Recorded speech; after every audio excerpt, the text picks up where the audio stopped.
এই বেলুনটাকে আমি চারিদিক দিয়ে এইভাবে চাপ দেওয়ার চেষ্টা করছি, চারিদিক দিয়ে। বেলুনটাকে ফাটবে? ফাটবে না। হ্যাঁ, এবার যদি বেশি চাপ দাও তুমি, তাহলে তো ফাটবেই। তো চাপ দেওয়ার চেষ্টা করছি, ফাটছে না। এবার এই চাপ দিয়ে আমি যতটা বল প্রয়োগ করছি বেলুনের ওপর, আমি একই বল প্রয়োগ করব, কিন্তু এইভাবে না, আমি প্রয়োগ করব এইভাবে, মানে আঙ্গুলের সাহায্যে। আঙ্গুল না, আমার কাছে মনে করো একটা সুই রয়েছে বা একটা সেফটি পিন রয়েছে।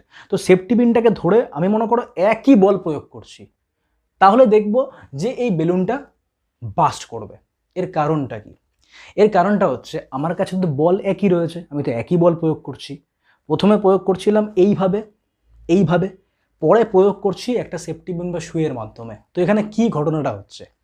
বল তো একই আছে, বল তো একই আছে না, বল একই আছে দুই ক্ষেত্রেই। দুই ক্ষেত্রে মানে যখন আমি এইভাবে চাপ দিচ্ছি তখনও, যখন আমি একটা সুই দিয়ে চাপ দিচ্ছি তখনও।